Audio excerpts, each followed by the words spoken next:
Good evening. Hopefully your day was good. Hopefully it was productive. And if it wasn't, that's okay. That's okay. There is tomorrow. So I want to just make a special note for our seniors. I want to make sure that our seniors are really enjoying this time, enjoying the time to really ponder and think about your next leap of faith. So I just want to say to our seniors especially, we're thinking about you and we love you very, very much. And to everyone else, we are also thinking about you and we love you. Today I want us to focus on strengths. I want you to focus and just really take the time to think about something that you're not so much good at, because I feel that there's a difference between talent and strengths.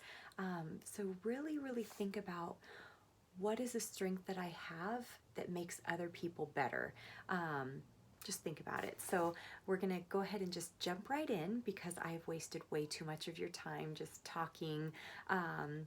But I hope that we will get through the introduction of the book Uniquely Human, which is our main focal point in our Autism Awareness book club. So just a reminder, you can find all of the book club episodes for the Autism Awareness book in the section in this channel entitled Extra Credit, because it's extra credit for my students and it's just welcome for all.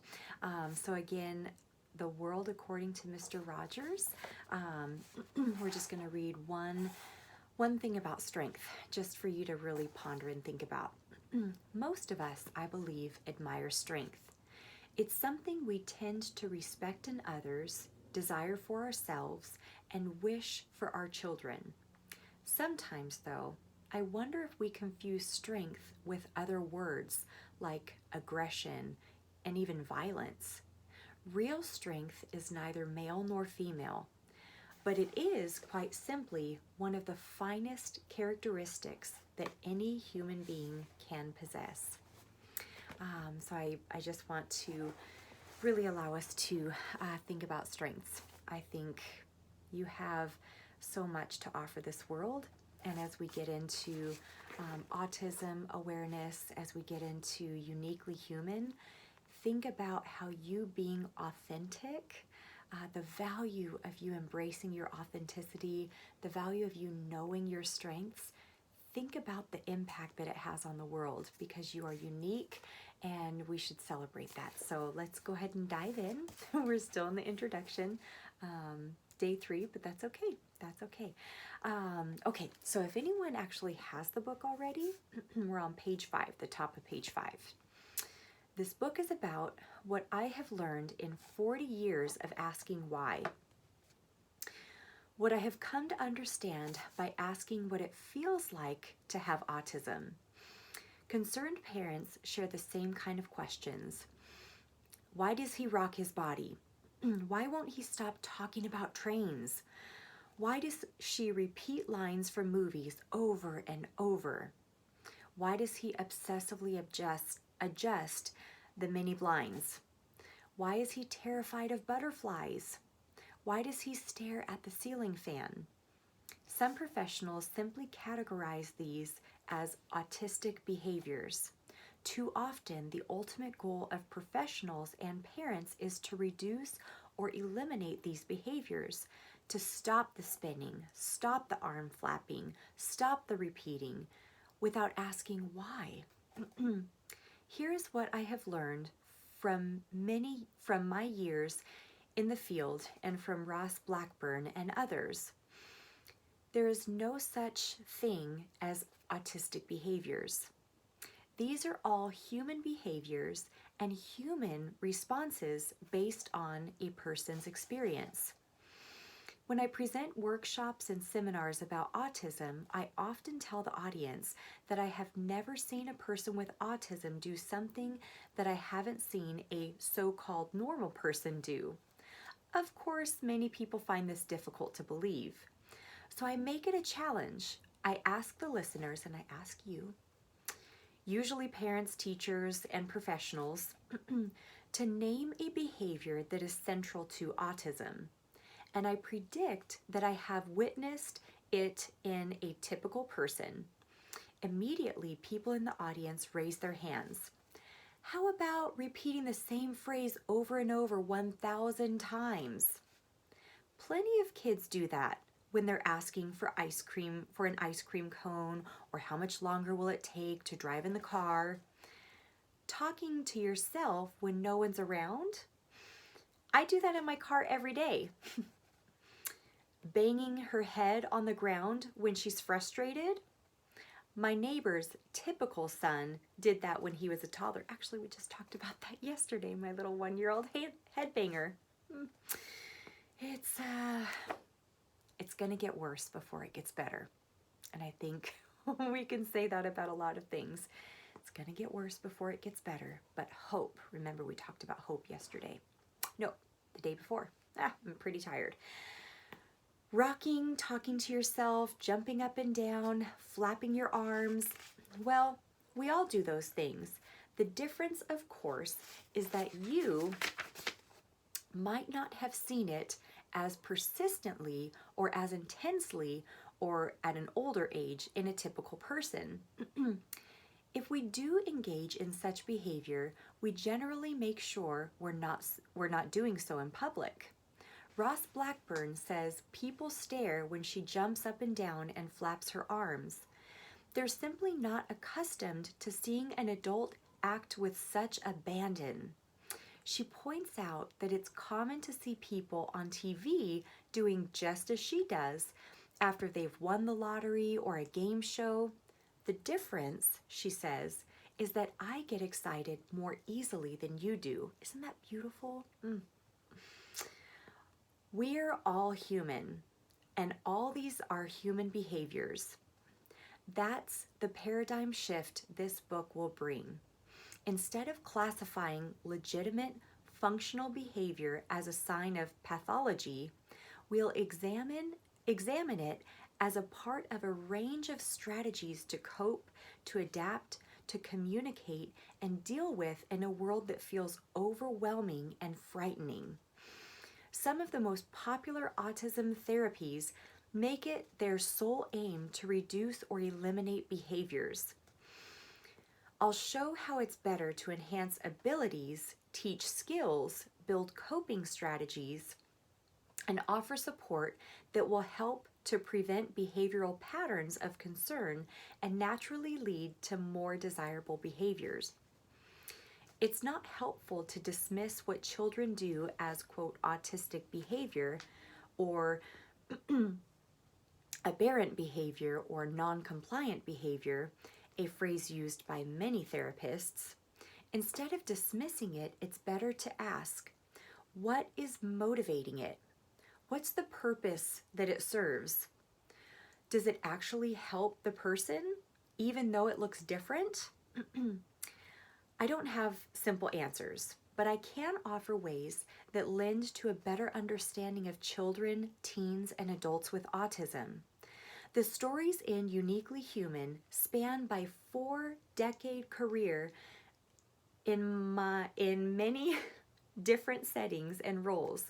My early work at summer camp programs, positions at university and hospital clinics, and 17 years in private practice.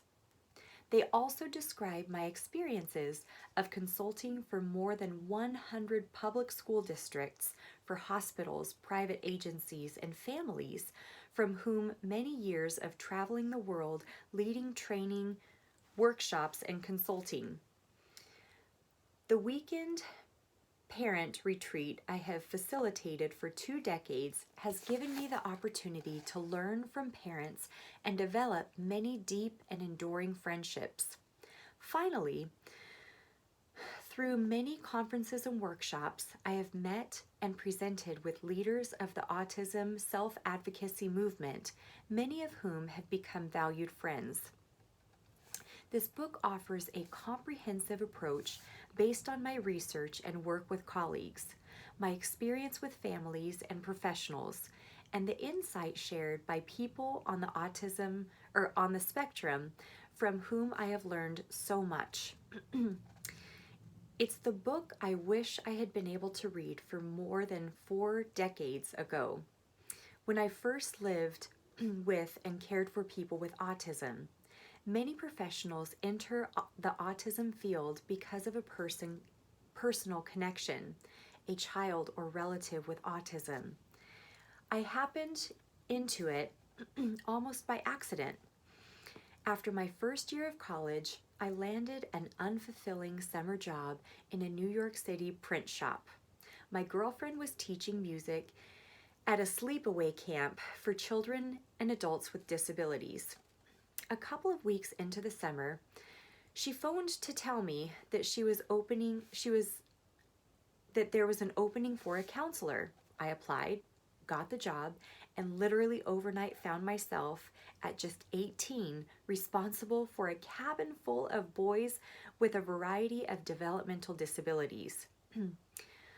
For a boy from Brooklyn, the isolated rural setting in upstate New York felt like a primitive wilderness, but I was even more unprepared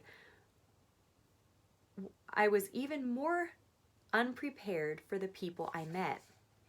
One 8-year-old boy in my cabin seemed remote and disconnected, but he had a knack for repeating phrases or whole sentences he heard. Another camper, a young adult known affectionately as Uncle Eddie, lumbered and spoke as if in slow motion because of a seizure medication. He had the endearing habit of offering compliments without inhibition. "Hi, Barry," he'd say. "You look so handsome today." I felt like I was entering a different culture with different rules of relating and being, full of people who acted very differently from anyone I had met. Yet I soon became so comfortable and so thoroughly enjoyed my campers that I wanted to understand more. In particular, why did these people struggle so much with communicating their thoughts and feelings, and how could we help? That initial experience inspired me to study developmental psycholinguistics, and then speech and language pathology and child development, and eventually to go on to earn a doctorate in communication disorders and sciences. This book might have also helped me understand one of my closest friends from my childhood in Brooklyn in the 1960s. Lenny was a brilliant student, skipping 2 grades before high school, and a talented self-taught guitarist. He was a musical genius, stealing guitar licks from Eric Clapton and Jimi Hendrix before the rest of us had even heard of them. He was one of the most interesting people I knew, and also one of the most anxious, unfiltered, direct, and abrasive. Peers were put off by his frequent comments about his own superior intelligence. When Lenny lived in his own apartment as an adult, his shelves were lined with the extensive collection of records and first edition comic books, all in plastic sleeves, impeccably organized and cataloged. But his kitchen sink was routinely overflowing with dirty dishes, his clothes strewn everywhere. Lenny had perfect SAT scores, eventually earned 2 master's degrees and a law degree, but had a difficult time keeping a job because he had trouble getting along with people. Still, if Lenny knew you well and trusted you, and if you had common interests, he was as loyal and caring a friend as I have ever known. Though I frequently found myself in the position of explaining Lenny's eccentric ways to acquaintances, most people thought him rude and arrogant. It took decades before it dawned on me that he probably had Asperger's syndrome. Asperger's, in parentheses, it says Asperger's wasn't a formal diagnosis in the United States until 1994. When Lenny died in the 60s, it struck me that his life surely would have been easier if those around him had better understood what was causing his unusual habits and often brusque manner. finally, this is the book I wish I had been able to share a few decades ago with the parents of Michael, one of the first little boys with autism whose family I came to know well. I was a newly minted PhD teaching at a large university in the Midwest, and Michael was the 9-year-old son of an English professor. Like many children with autism, Michael had a habit for fluttering his fingers in front of his eyes and staring at them. One of my students used to do that. It's pretty cool, actually, when you do it. It's kind of like calming. Wonderful, wonderful people. In front of his eyes and staring at them, apparently delighted and captivated. For long stretches, he would sit, mesmerized by the movement of his own hands. His teachers and parents routinely badgered Michael to dissuade him. Michael, put your hands down. Michael, stop looking at your hands. But he persisted, eventually learning to secretly enjoy peeking at his hands during routine activities such as playing piano. Around that time, Michael's grandfather died. Michael had developed a very close relationship to his grandfather, spending time with him every weekend, and his death was his first experience of loss. Of course, he felt confused and anxious, repeatedly asking his parents when he would be able to see his grandfather again. They explained that Grandpa was in heaven and that someday, in the very distant future, Michael would surely join him there. Michael listened intently, then replied with a single question. In heaven, are people allowed to look at their hands? When Michael considered the idea of eternal bliss, that was what came to mind. Not angels and harps and eternal sunshine, but a world where he could watch his own fingers flutter when he wanted to. His simple question taught me much about Michael and about autism. I have seen hundreds of children with autism who visually fixate on something, their fingers, a toy they carry with them, a fan, garden sprinklers. You could call that autistic behavior, or you could watch, listen, pay attention, and ask why they do it. When I have done that, I learned what underlies a fixation like Michael's. He finds it calming and grounding. It provides a sense of predictability. It's within his control. With that understanding and insight, behavior like Michael's isn't so strange. It's a unique way of being human. This book's scope encompasses the full spectrum of autism, including the most extreme challenges facing individuals of all ages and their families. I am well aware of how debilitating and stressful some patterns of behavior can be. I have cared for individuals who are so overwhelmed by pain or confusion that their behavior becomes dangerous, destructive, and even harmful to themselves and others. Yes. I have directly experienced injuries, bites, bruises, scratches, broken fingers, while attempting to support people in extreme states of distress. I have lived with people with autism who also have sleep disorders, and I have experienced the frustration of trying to ensure proper nutrition for individuals with highly restricted food preferences. I have dealt with children who have become lost, have fled, or have unintentionally put themselves and others in danger.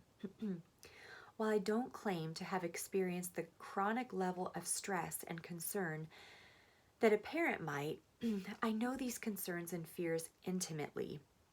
From observing and supporting countless families, I have learned this important lesson.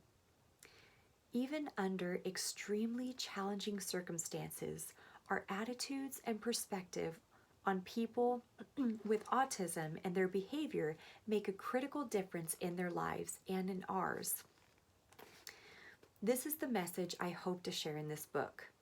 One that can eliminate the fear I sensed from the principal and the musician and replace it with awe and love. Love over labels. It's the heart of what I taught recently at an autism workshop in a small city in British Columbia. Throughout the 2 days there, a young father in a baseball cap sat in the front row with his wife, taking it all in, but not speaking. The moment the workshop ended, he rushed up to me, hugged me, and buried his head in my shoulders. "You have opened my eyes," he said, "and I will always be grateful." I hope this book will open your eyes and your ears and your heart. I hope to capture and share the unique spirit of many children, adolescents, and adults with autism I have known. Their enthusiasm, their sense of wonder, their honesty and innocence. I will also describe the many obstacles I have seen in these individuals and their families to overcome. In turn, I hope you will be able to learn from what I've learned, despite the challenges you may experience as a parent, a family member, educator, or one of the many people who help individuals on the spectrum.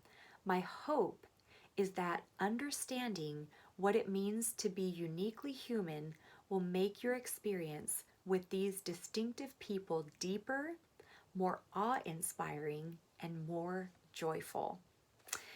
We made it through the introduction. Well done, well done, well done. Okay, so the next part, we're going to dive deeper into understanding autism. And again, thank you for joining me for Uniquely Human. I will see you next time.